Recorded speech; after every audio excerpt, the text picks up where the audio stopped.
আপনারা এখন যে কৃষককে দেখছেন এবং কৃষকের যে গরুটি দেখছেন, এই গরুটি কিন্তু দুই জোড়া, এক জোড়া অন্যত্রে খাচ্ছে আর এক জোড়ার একটি এখানে খাচ্ছে।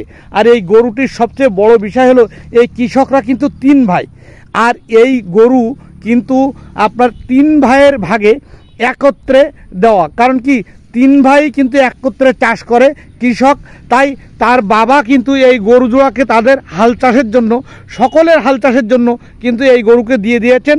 আর 3 ভাই কিন্তু মিলে মিশে একত্রে মিশে এই চাষ করে। তা আমরা কৃষকের মুখ থেকে একটু শুনবো যে গরু সম্পর্কে কিভাবে তারা ভাইরা হাল চাষ করে এবং চাষাবাদ করে। ভাই যদি একটু বলতেন। ভাই এই গরু দেশে আমার আব্বু আমাদের এমনি ওই চাষবাস করার জন্য 3 ভাই একস্তার আসি, একস্তারভাবে যার যখন প্রয়োজন সে তখন নিয়ে হাল চাষ করে এবং পরেরও করি দেয়, তাতে সবার পক্ষে ভালো হয় এই আর কি।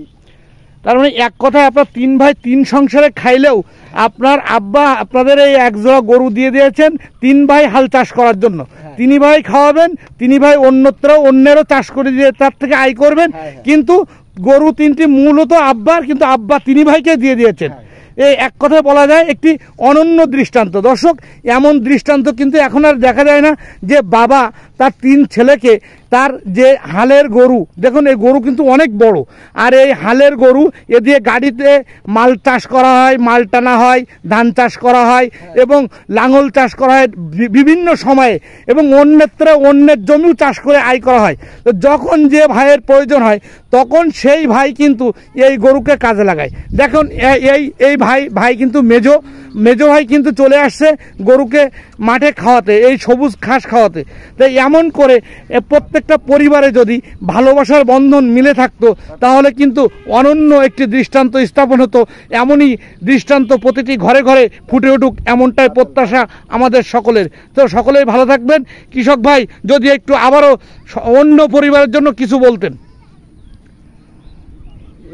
আমি হাল চাষ সবারই করে দেই, টাকা পয়সা কেউ দেয় না। এই হইলো আমার আমি পরে জোর করি টাকা পয়সা চাই না, এবং বাড়ির চাষের জন্য রাখিছি। তা অগাধ খরচ, অগাধ মানে এদের খাদ্য লাগে, যার কারণ কিছুদিন রাখবানি রেখে তারপরে বিক্রি করতে পারি, দিয়ে আবার দুটো ছোট থেকে কিনবানি, সেটা আবার গায়ে অনেক জোর হবে, সে আরো চাষ করতে পারবে। তো দর্শক দেখুন, এই হালের বলদ কিন্তু খাচ্ছে একেবারে সবুজ ঘাস। এই ঘাসে নির্ভেজাল, এতে কোনো মনে করেন যে কোনো প্রকার নেই, এতে শুধুমাত্র ওই গরুর জন্য উপকারী অনেক বেশি। আর এই হালের গরু কিন্তু দেখেন একেবারে কচি ঘাস, যা বৃষ্টি মৌসুমে হয়েছে, সে ঘাস কিন্তু এই গরু খাচ্ছে।